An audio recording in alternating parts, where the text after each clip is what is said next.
This is Power Hour with Gabriella Power. Hello and welcome to Power Hour. Thank you for your company. We have a big show for you today and let's get straight into it because the countdown is on until the November election. And right now, Kamala Harris and the Democrats are running a campaign that is insulting to the American people. And I don't use that word lightly, but it is hard to watch people over in America and right here in Australia getting swept up in the hype and are falling for it. It has been 17 days since Kamala Harris became the presumptive Democrat nominee, and she has not given a single media interview. Why is that important? Because we need to hear about her policies from her. Because if you pay attention, you would notice that the strategy at the moment is to keep Kamala Harris hidden, but not make it look like they're hiding her. She can still go to events with pop stars and big fired-up crowds to make her look young and cool, so people vote for her because of the vibe. Oh, and because she's a woman. So if she cares deeply about democracy and transparency, why isn't she giving media interviews? If she's as great as the mainstream media are making her out to be, then what's the problem? Are the Democrats too afraid after what happened to Joe Biden when he was exposed on the debate stage? Remember, this is the woman who repeatedly lied to the American people that Joe Biden was all there. And just on that, let's not forget that the guy who claims we beat Medicare and who confused Zelensky for Putin is apparently running the country right now and for the next 6 months. Let's not worry about that and the incredibly important job he has to do because at 8 p.m. he'll need some shut-eye. Now, Kamala Harris this week announced that Minnesota Governor Tim Walz will be her running mate. Why did she choose him? A guy no one really knows from Minnesota, a blue state, when one of the most important states in this election, the swing state of Pennsylvania, has Josh Shapiro, who according to the polls is the state's most popular governor.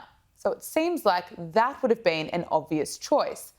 I hate to ask this question. I hate that this question is being raised right now, but is it because Josh Shapiro is Jewish?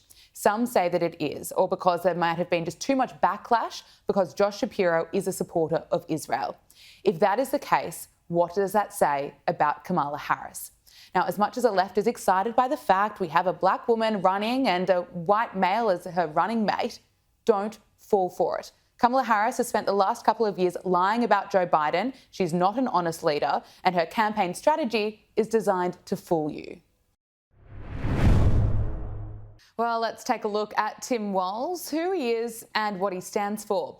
As governor, he signed laws that required tampons in boys' bathrooms in Minnesota schools. During the COVID-19 pandemic, he oversaw the most draconian lockdowns and vaccine mandates in the nation. And last year, he signed state legislation that permitted abortion up until the moment of birth. And of course, he's on the record supporting the Defund the Police movement, which emerged following George Floyd's death in May 2020 in Minnesota. Let's bring in Emily Jashinsky, unheard DC correspondent. Emily, great to speak with you. What do you make of Tim Walz? It's a really interesting pick from Kamala Harris because Tim Walz is one of the few people in the country who tests the combination of populist economics with far left cultural policies, as you just listed off there. Everything from tampons in bathrooms for kids grades 4 until they're 12 years old. So middle school, elementary school, very young children. Those are going in the boys' bathrooms because of the bill Tim Walz signed, to being very pro-immigration. A lot of people would just flat out call it pro-open borders. He really has a full suite of cultural far left policies. And when you combine that with some sort of I don't even, so some people would say these are family leave policies. Other people would call them big government policies. But it's just a rare combination that you see somebody so far to the left on social policies, trans issues, immigration issues, abortion, as you mentioned, also kind of try to be the guy who hunts. He goes pheasant hunting. He tries to sound like I'm just a normal football coach. I'm from the Midwest. I think he's going to have a really hard time acting like he's just a normal Midwestern hunter when he comes with this full package of cultural leftist policies on social issues. Yeah, it's going to be interesting to see how the American people respond to him. Let's look at the trans issue. Tim Walz signed a bill in April last year dubbed the Trans Refugee Bill by supporters, which grants legal protection to children who travel to Minnesota for so-called gender-affirming care, including puberty blockers, reconstructive genital surgery and hormone therapy. It just concerns me that this is for children, Emily. Absolutely. And it should concern everybody that many people in the American media are treating Tim Walz like some type of centrist when this is the type of policy that just months ago he was championing. He did not sign this bill at midnight out of the media view. He did it proudly. He was happy, eager to sign this bill. It has been a big issue for him. He's gone out and talked about how we're making Minnesota more welcoming and more compassionate. And so it's not as though he was ashamed of this. He was openly passing far left policies like these.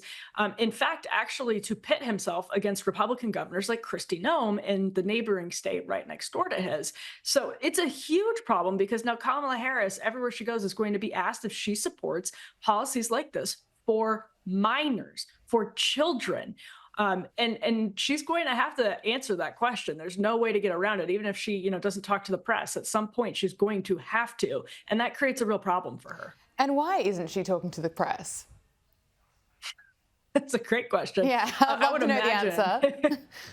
I mean, wouldn't we all? I would imagine her strategists say right now, the media is giving us great coverage without us even talking to them, which is a huge statement on how pathetic American media is right now. But they're saying, why would we risk popping this bubble, this honeymoon bubble, by putting her in front of journalists? Totally. They're going to give us great coverage right now, no matter if we talk to them or not. So just from a purely cynical, strategic perspective, it doesn't surprise me at all that they're not putting her in front of reporters. It's a shame, though, because she has a whole lot of questions to answer for. Absolutely. And how democratic is that? Let's just go with a campaign strategy where she can be hidden and front up to events where there are pop stars and fired up crowds. But no, she doesn't have to actually answer any questions. But let's go back to Tim Walz. Do Americans remember him for the Minneapolis riots in 2020, where he waited 3 days before calling in the National Guard to stop the riots that caused massive damage and disruption? Well, Americans absolutely remember the riots themselves. I mean, those images are iconic. Nobody has forgotten them. There are a lot of pockets in the country where people feel like they're still in, Minneapolis in 2020 because violent crime in particular, has not come down. It has in certain parts of the country, but in other parts it absolutely has not. And so that feels very real to people. So when those familiar images pop up on people's screens, and people then learn Tim Walz was in charge of Minneapolis, I think whether or not they specifically remember how he handled that as governor, now they are going to say, I remember exactly how bad that was. I know we all needed the National Guard there. And I know the left was basically out to lunch and was complicit in allowing a lot of this to sweep through cities in the Midwest and basically everywhere around the country. And I will judge you accordingly. It'll be pretty easy to tie him to the tragedy and the chaos that swept Minnesota in the days after George Floyd's death. Well, we've been speaking a bit about him. Let's hear what he had to say yesterday, being pretty quick to make some jokes that are, frankly, gross. Like all regular people I grew up with in the heartland, JD studied at Yale, had his career funded by Silicon Valley billionaires, and then wrote a bestseller trashing that community. Come on! That's not what middle America is. And I gotta tell you, I can't wait to debate the guy. That is, if he's willing to get off the couch and show up. So, you see what I did there? He's referring to a made-up joke about JD Vance, which is just gross, and it's pretty hypocritical to be making those claims when the Democratic Party seem to or pretend to care about misinformation. I thought it was pretty stupid, too. I mean, that was his debut speech in front of the nation. And so for a lot of people who look at the world and say we have very, very serious problems, do you really want to go full goofball with jokes like that? Again, just strategically, I would think no. And JD Vance probably can't wait to debate Tim Walz. In fact, I'm sure he's very eager to debate Tim Walz. We remember what happened to another Tim when, not another Tim, actually. We remember what happened to JD Vance when he debated his Ohio Senate candidate. Actually, it was Tim Ryan, all kinds of Tims in American politics, but JD Vance was very capable. And so Tim Walz is riding high right now. I think you can even, he was in my home state of Wisconsin campaigning with Kamala Harris today. You can hear it in both of their voices. I mean, they're just getting fawning media coverage and they are riding really high. They feel great right now. But I think they're going to be in for a rude awakening because this can't last forever. There's no way it can. And so some of this right now is just springing from this totally outsized sense of confidence they have in their campaign. Byron York of the Washington Examiner made a great point today in his column. He said, listen, Kamala Harris has gotten some of the best media coverage you could ask for. People are very excited just that Joe Biden stepped down. And the race, even after all of that, is still basically tied. That should be the wake-up call that Democrats need right now. Yeah, that's true. There's still time to go. What do you make of the decision Kamala Harris has made? Why didn't she go with the favourite Pennsylvania governor, Josh Shapiro? I don't think Josh Shapiro was quite as good a candidate as some people thought he was. I think Tim Walz does bring some things to the table. I mean, as much as I think it's a tough sell to say this is just your regular Midwestern guy when you put Tim Walz out there, they desperately do need that. They desperately do need to seem as though they understand, regular Midwestern voters, especially rural voters. So I see what they were thinking in their minds that Tim Walz might do for the ticket. Whether or not he's capable of accomplishing what they thought he might do for the ticket is a different question. I cannot possibly imagine why their calculation that any, sort of upset they would have caused to the far left by selecting Josh Shapiro because he had volunteered with a non-combat role in the IDF and had generally been pro-Israel outweighed the fact that he is the governor of the state that could almost clinch the election on its own. It doesn't make a ton of sense to me, even with the fact that I think as much as I don't like Tim Walz, he brings some things to the table. That is such a huge thing to bring to the table. I can't imagine why they suddenly decided it wasn't worth it to go with Shapiro. Doesn't make a ton of sense to me. Let's look at Joe Biden, who's apparently running the country until January. He's finally given his first TV interview since exiting the race. He spoke with CBS about the election campaign. This is what he had to say. If Trump wins, no, I'm not confident at all. I mean, if Trump loses, I'm not confident at all. He means what he says. We don't take him seriously. He means it. All the stuff about if we lose, there'll be a bloodbath. It's have to be a stolen election. Look what they're trying to do now in the local election districts where people count the votes. They're putting people in place in states that they're going to count the votes, right? You can't love your country only when you win.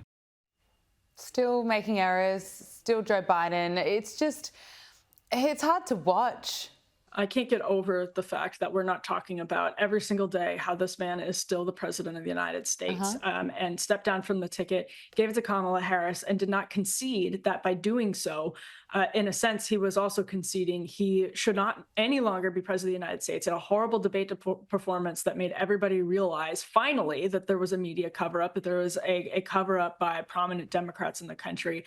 And so when you watch interviews like this one he did with Robert Costa of CBS, it just, again, it never fails to shock me that we aren't constantly talking about how to get this man out of office. I'm conservative. I don't care if he's replaced with Kamala Harris at this point. The man can barely stay awake through an interview. So again, just totally shocking and really, really sad. Like you said, it's hard to watch. It's sad to watch as an American. It's so concerning. We've got the next 6 months where he's supposed to be president. It's not a short amount of time.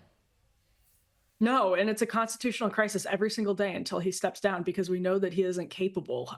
We know that's actually why the 25th Amendment exists, to handle situations just like this one. So yeah, it's obviously something that should be weighing on the minds of many, many Americans. It is, but the media, again, has totally moved on from it and is not even having that conversation anymore, despite the fact that he's coming in front of their cameras and talking like the way he just talked to Bob Costa. It sounds like he can't stay awake for a basic interview. Yeah, it's so painful to watch. Emily Jashinsky, Unheard DC correspondent, thank you so much for joining us on Power Hour. Thank you. The UN has admitted several employees of UNRWA may have been involved in the horrific October 7 attack on Israel. An investigation found 9 UNRWA employees were linked to Hamas's attack, which killed 1,200 people. Joining us now is human rights lawyer and executive director of UN Watch, Hillel Neuer. Hillel, thank you for joining us. Last time we spoke was earlier in the year, and you warned that Australia may be enabling terrorism if it restored UNRWA funding. And it only took our government a couple of months until funding was reinstated. Firstly, can I get your reaction to the findings of this investigation? Look, we're talking about a supposedly UN humanitarian agency where 9 of its employees have been found by an internal UN investigation to have taken part in the perpetration of the Hamas massacre of October 7th. We don't know if it's mass murder, rape, other sadistic atrocities. So this is absolutely horrific. And what we're seeing from the United Nations is a kind of mealy-mouthed acknowledgement, a lot of spin, a lot of weasel words. We're not seeing strong condemnations of what this really involves. We're not seeing talk of the international law violations. We're not seeing talk of prosecuting these people. It's not enough to fire 9 people. What about their prosecution? Finally, it's not really only about just a few people. The whole agency itself is rotten to the core. You mentioned spin. What do you make of the reporting around this? The New York Times had the headline, UN clears half the aid workers accused of taking part in the October 7 attack. Is that really the point? No, look, this kind of taps into when there were mass violent riots in the wake of the George Floyd episode. We saw headlines like mostly peaceful demonstrators, hold a protest or something, even if they were burning down half the city. So this is the same kind of spin from the New York Times. 9 supposedly humanitarian aid workers were found by the UN to have engaged in the massacre. And their headline is that other people were cleared. By the way, the other people weren't cleared. The UN said that they just found insufficient evidence for a number of them, but they were going to take measures. So the Israelis only gave 12 names at the time. Since then, they've given 100 names. There is evidence. The UN acknowledged it for 9 people. The New York Times tried to find some kind of bizarre, inverted headline. Very disappointing for the New York Times. UNRWA claims that it's continuing life-saving work with more neutrality than anyone else. How can that possibly be the case? Well, it's ridiculous. The Colonna report, which was a supposedly independent review that was conducted several months ago, in fact, it was an entirely rigged process. The head of the review, Catherine Colonna from France, is a major on-the-record supporter of UNRWA. 3 Scandinavian groups involved in the review were all major UNRWA supporters, including Kjersti Berg from the Danish group CMI. She is part of a global Palestine network run by UN rapporteur Francesca Albanese that was lobbying to fund UNRWA. So the same person involved in reviewing UNRWA is involved in a lobby group lobbying to fund UNRWA, the same person. So this is the supposedly independent group that found that UNRWA had more neutrality than any other agency. Look, this is ridiculous. I spoke in the Dutch parliament recently and the Swiss parliament, and I said that this was like the Stalinist constitution of the 1930s, which was portrayed as the most democratic in the world. And maybe on paper, there were provisions, but this was a time when Stalin was executing tens, hundreds of thousands of people in show trials. So UNRWA may have dozens of neutrality manuals. All of that is meaningless when hundreds, indeed thousands of UNRWA teachers, school principals, other employees regularly engage in promotion of jihadi terrorism and incitement to anti-Semitism. All of this is documented on our website, unwatch.org. The fact that they claim to have developed neutrality procedures is just really Orwellian. The UN was asked how the Secretary General feels about the findings. Let's take a listen. What does the Secretary General feel about these findings? What is his view of it? What's his personal feelings about what the OIO has He found? believes it's important that we go through this very carefully, given the fact that any involvement in these attacks would constitute a major betrayal of trust. Obviously, there were actions that were taken for the benefit of the agency that were very swift and very decisive in terms of dealing with the individuals who had been named at first. We want to make sure that the reputation of our UNRWA staff, our dedicated staff, including about 200 people who have lost their lives since the 7th of October, is fully recognized, and that UNRWA gets the support that it needs. So the focus should be on the reputation of UNRWA staff. Look, it's unbelievable. He was asked specifically, how does the Secretary General feel, his personal feelings about the fact that 9 of his supposedly humanitarian aid workers were found by the UN to have engaged in a horrific massacre, mass murder, rape, torture, other atrocities. And his answer is, we're most concerned about the reputation of UNRWA. Unbelievable. That's shameful. Absolutely shameful. Absolutely. Look, you are in Jerusalem at the moment. We know that Israel's military is preparing for major destruction in the event of an Iranian attack. What can you tell us? Look, I'm based in Switzerland. I was in the Swiss Alps. I heard that the evil Ayatollah of the Islamic regime in Iran was threatening Israel with an assault with missiles and suicide drones from Iran, from the Hezbollah terrorist proxy in Lebanon, the Houthis in Yemen, Shiite proxies in Iraq and Syria. I decided to show my support and solidarity with the people of Israel by buying a ticket, flying here as soon as I could. I've arrived here in Jerusalem. On the streets, you will see regular daily life, but if you speak to people, they are very nervous. Speak to families, they're sleeping in bomb shelters. Children are traumatized. Where is the international community? The Iranian regime and Hezbollah are openly threatening military aggression in violation of the United Nations Charter. They're saying not only military targets, civilian as well. Where is the outcry from the United Nations? Where is the outcry from the European Union and their foreign minister, Josep Borrell? We're hearing crickets. Yeah, absolutely. Look, at another point, Israel's Olympic team said that some athletes have been receiving threats as they compete in Paris. Is anti-Semitism being normalised in your view? Absolutely. What we're seeing today in Paris at the Olympics and indeed around the world is an outburst of anti-Semitism that we really haven't seen since World War II. This is the lowest level of incitement to hatred, demonization of Jews, violence, attacks on Jews in the United States, Canada, Australia, Europe, really worldwide. And the response by institutions that are supposedly anti-racist, groups like Amnesty International, in many cases, once again, it's silence. We should see the writing on the wall. We saw what happened in Europe in the 1930s when demonization of the Jews was allowed to run rampant. It led to terrible things. I think history is sending us a warning, and we need to stamp out any demonization of Jews. Attacks on Jews needs to be zero tolerance, whether it's in Paris or anywhere else in the world. Just quickly on the US election, Kamala Harris chose Tim Walz over Josh Shapiro. What do you make of that decision?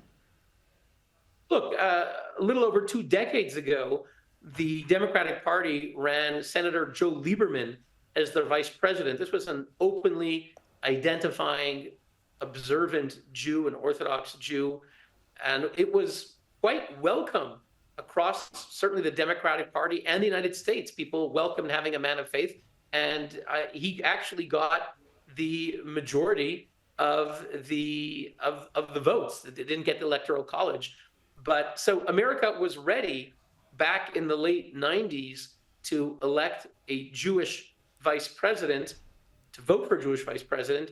Today, we're seeing the opposite. We're seeing the Democratic Party radical left-wing fringe that seems to have taken over and actually has become not the fringe, but has become quite dominating, sadly. The camp that includes Cori Bush and AOC and other even more overtly anti-Semitic elements. seem to have taken over the Democratic Party, and they seemingly vetoed the choice of the governor of Pennsylvania, Mr. Shapiro, whose positions are, whether on Israel or other issues, are no different than the other candidates, including the one that she chose. So it seems the only objection to Shapiro was the fact that he was Jewish. A bad sign for the Democratic Party, a bad sign for where we are in the world today. And I've had plenty of Jewish people say that and express that to me, and it breaks my heart. Finally, on UNRWA, Australia's opposition leader Peter Dutton says Australia should reconsider its involvement, engagement and funding of UNRWA. What should Australia do in your view? Well, the first thing Australia needs to do is to stop lying for UNRWA. You know, there were hearings held in the Australian Senate several months ago. A representative of your foreign ministry came and said that reports about UNRWA staff promoting anti-Semitism are false. He attacked our reports without any basis. You can go, the Foreign Ministry of Australia and Minister Wong and Prime Minister Albanese should go on our website, unwatch.org. You will see hundreds of screenshots from the UNRWA staff themselves, teachers like Elham Mansour of Lebanon, who works for UNRWA, as a teacher at UNRWA, who openly says, in the name of Allah, we need to slaughter the Jews. The head of the teachers' union in Lebanon is Fathi al-Sharif. He is a senior Hamas official, doesn't hide it on his Facebook page. UNRWA knows it. They refuse to fire him. Finally, the head of the teachers' union in Gaza, overseeing over 200,000 students for many years, was someone by the name of Su'ail al-Hindi, and is now on the Hamas Politburo with Yahya Sinwar, was the head of the UNRWA Teachers Union in Gaza. UNRWA knows all of this. The heads of UNRWA, other than a few Swiss and other internationals at the top, the people running UNRWA are Hamas terrorists. The agency is pervaded with terrorists. All the evidence is there, undisputed. The Australian government needs to stop fronting for this agency that is corrupted by terrorists. There are many other options if we want to help Palestinians. And sadly, Australia is embracing a group, UNRWA, that is only promising further education for generations of resentment, grievance, and war. Executive Director of UN Watch, Hillel Neuer, thank you so much for joining us on Power Hour. Thank you for having me. Police in the UK are bracing for more violence in towns and cities across the nation in the wake of the horrific Southport stabbing rampage, which has triggered massive anti-immigration protests. We're now seeing counter-protesters take to the streets, and this is how one group targeted a car where the driver was suspected of being an anti-immigration protester.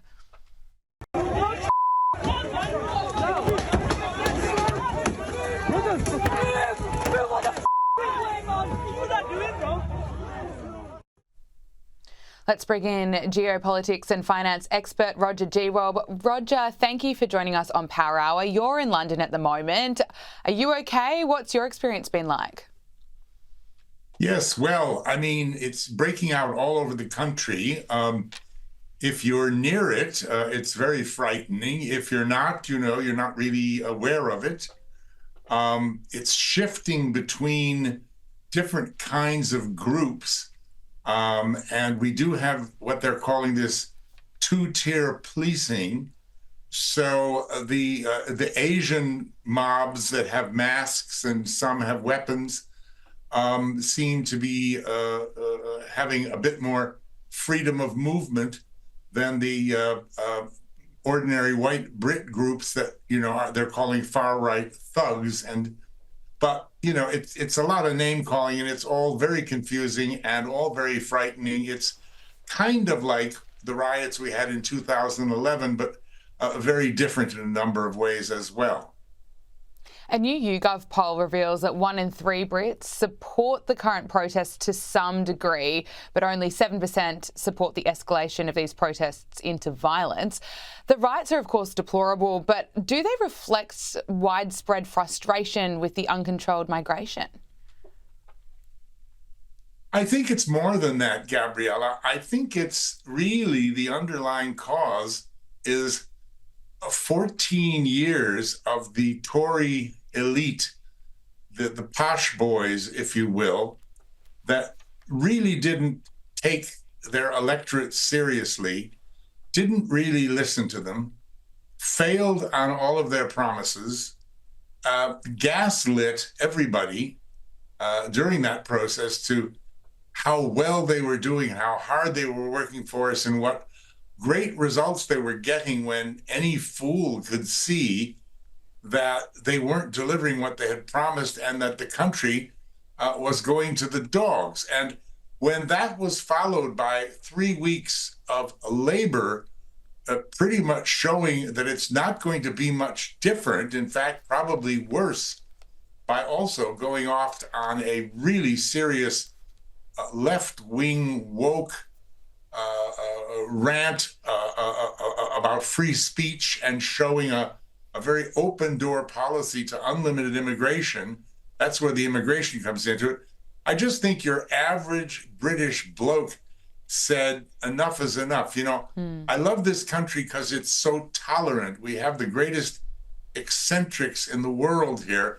You can live with your eccentricities in Britain and people just let you get on with it, and they're even quite amused. But when the Brits have had enough and they blow, there's no going back, and that's what's happening now.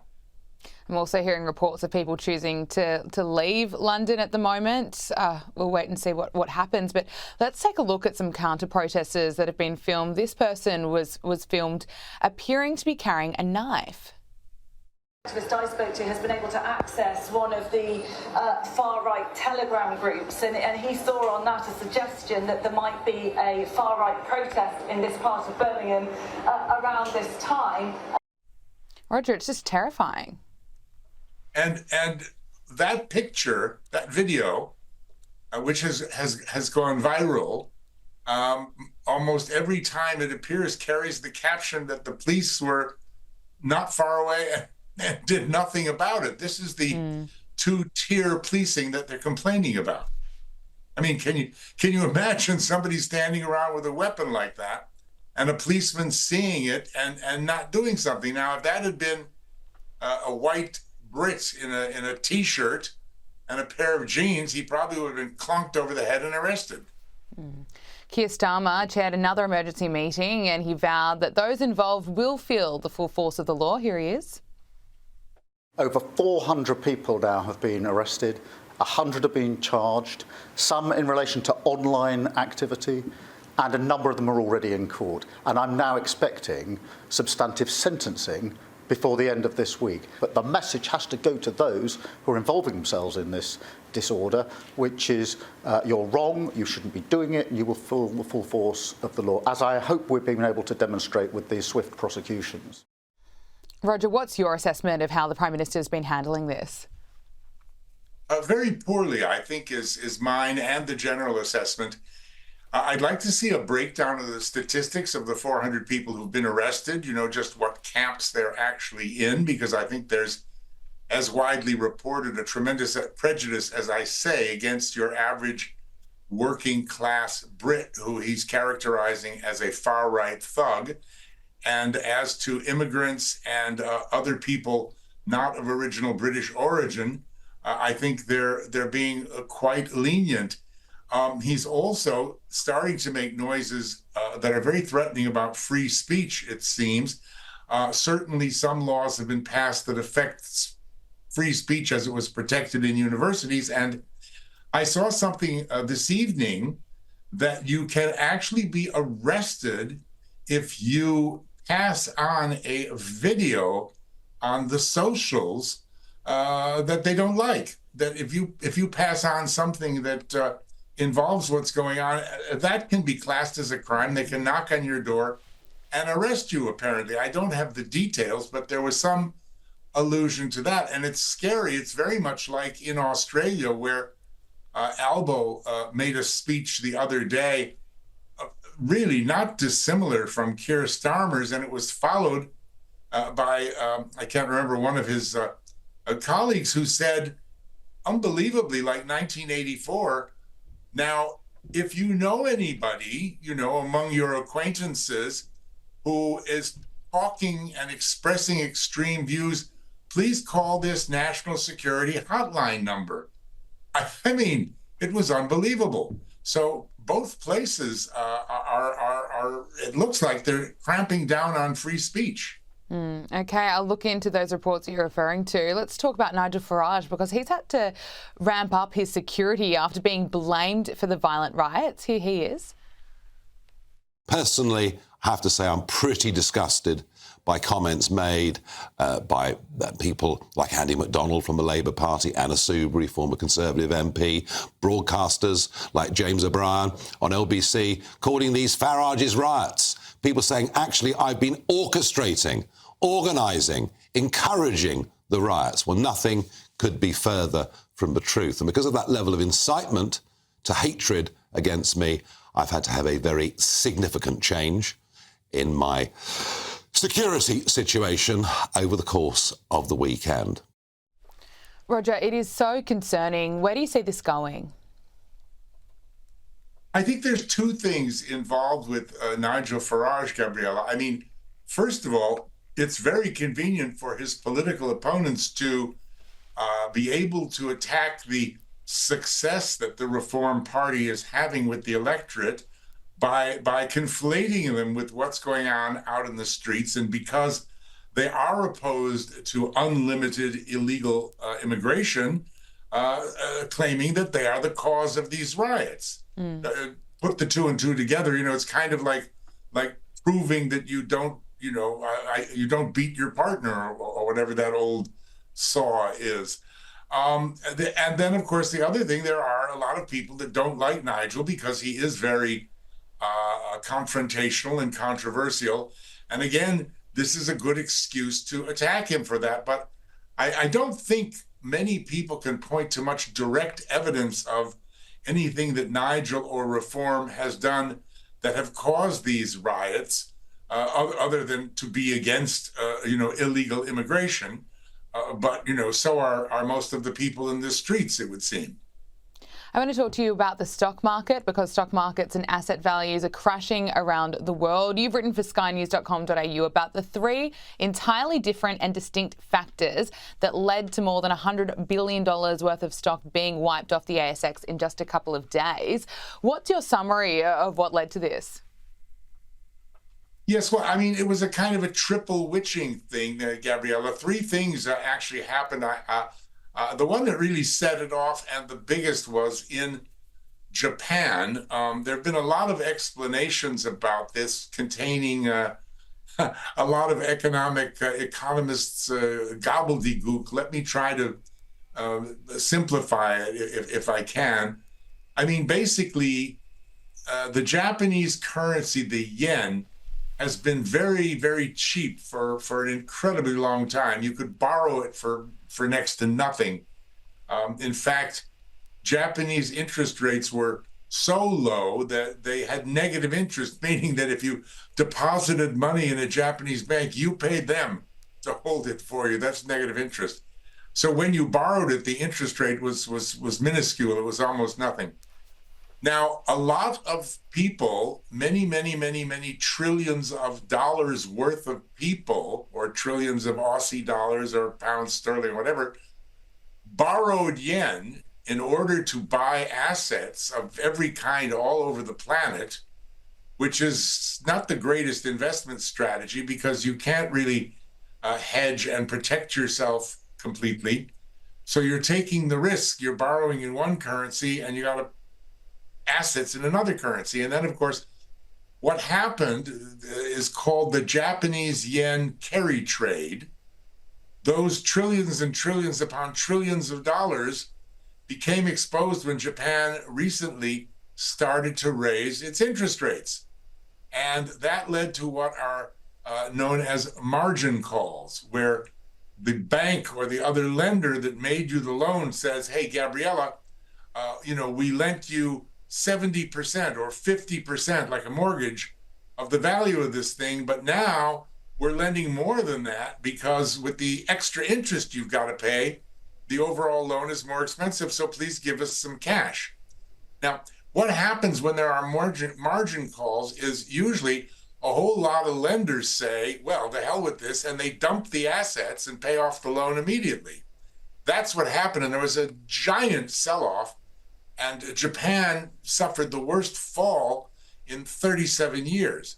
And that reverberated around the world because these assets all over the world. Now, unfortunately, at the same time, people discovered that the central bank in America, the Federal Reserve, or the Fed, had failed to predict some basic fundamental weaknesses in the U.S. economy around jobs and other things, which meant that the U.S. is likely to go into recession. That scared the you-know-what's out of investors even more, and they started to dump stocks there. That then caused a panic. And then the third thing was that some genius somewhere decided that all the companies that have invested gazillions in artificial intelligence overestimated its value. It doesn't actually think for you yet. It's just a data analysis tool. And they decided these companies are going to lose huge amounts of money, so they started dumping them. So those are the three things that happened. A huge amount of dumping of assets, which of course, if you've got 10 houses on a street and you sell them all at once, the value falls of all of them. And that's what's happened here.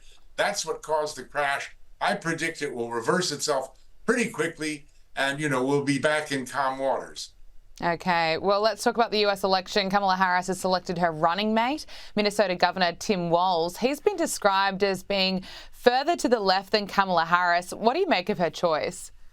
Yeah, I mean, it's hard to do that, but yeah, he is.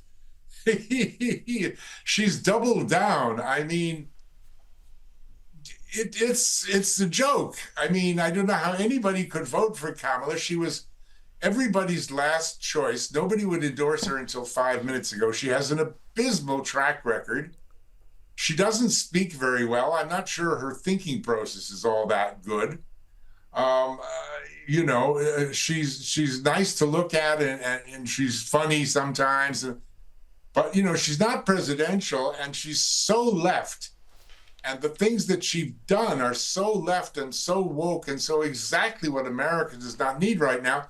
And then she goes and doubles down and picks this guy, which strategically is so stupid. Now, had she picked Josh Shapiro, the governor of Pennsylvania, who's very popular and would have probably won her Pennsylvania, which is, kind of sort of the state on which this election depends. Absolutely. If she had Pennsylvania, she didn't pick him, they say, because he's Jewish, and the squad, those four ladies, some from Somalia and elsewhere, in Congress, who are very anti-Israel and anti a lot of other things, are pretty much running what I call the new Democrats these days.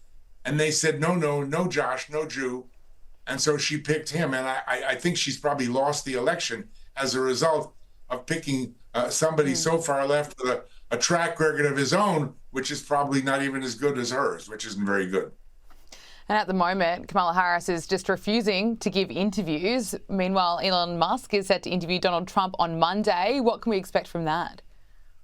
May I just go back and add one thing about Kamala that I forgot to say, which is that I think the reason that Joe Biden is still president until January, which is of all the insane things going on in the world, and there sure are a lot of them at the moment, for him to remain a man who is not fit to run for public office, to be running the free world for 6 months from now until January, I think the reason for that is because if he stepped down from the presidency, as well as the candidacy he stepped down from, and Kamala took over, she would probably make a mistake before November, just like picking Walz, that would cost the Democrats the election. That's why they're keeping Joe in place. Yeah, Elon Musk. I'm sorry, ask me again, please. Yeah, so what can we expect? Elon Musk set to interview Donald Trump on Monday. A lot of eyes will be on that one. I think there's a triumvirate of three, maybe five people that are kind of potentially the saviors of all this. I think there's Donald Trump. I think there's Elon Musk, who has to be now, even more than Biden, the most powerful human being on the planet. I mean, Musk could put any country out of business in 5 minutes by repurposing his satellites and knocking out all of theirs. It's incredible. So Donald Trump, Elon Musk, Tucker Carlson, and I would add my friend Douglas Murray, and also Jordan Peterson, 5.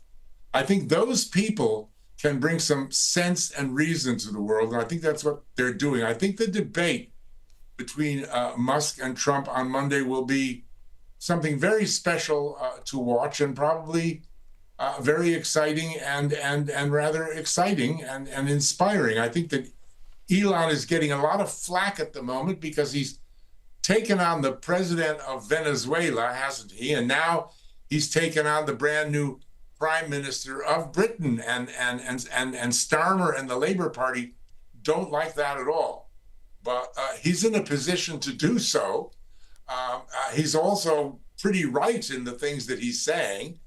And he's got a tool called X, which is the largest communications tool in the world now. So he's pretty unstoppable. Roger, thank you so much for joining us on Power Hour. Great to speak with you. Great to talk to you too.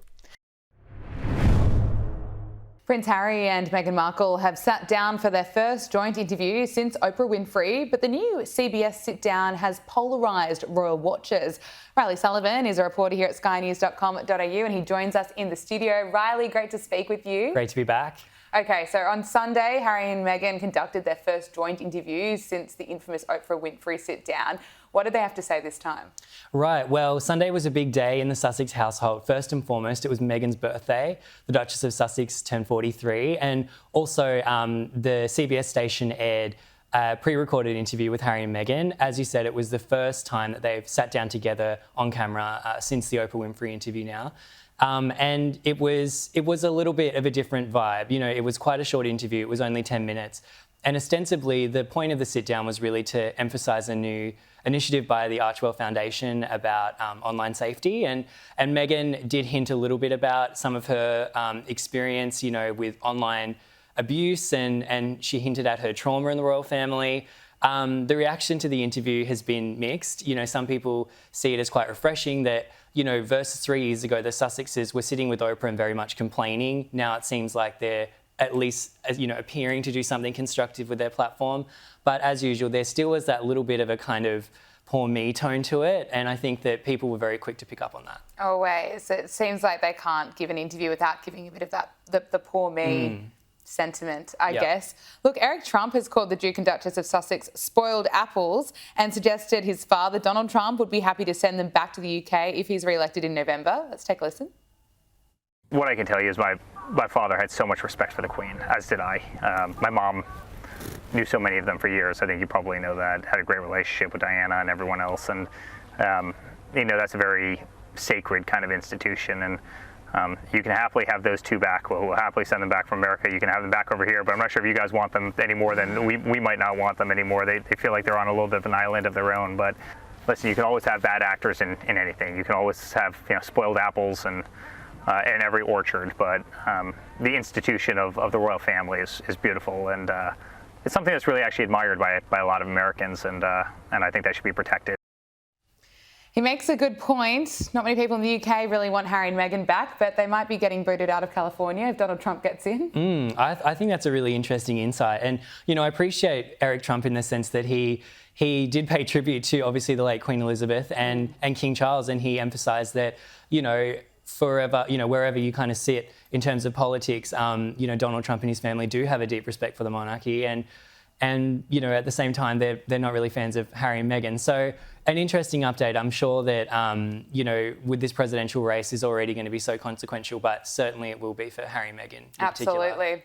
Harry and Meghan are also set to embark on another unofficial royal tour, this time to Colombia. What do we know about the visit? Right. Well, this is the set of long-awaited next step after the Nigeria trip. Of course, that was their first unofficial royal tour that looked very official. I mean, you know, when you look at the photos from the Nigeria trip, you would be hard-pressed to sort of spot a difference between the photo ops they did and what the actual royals do. So I'm sure this trip to Colombia will be very much the same. They're there at the invitation of Francia Marquez, who is the Vice President of Colombia.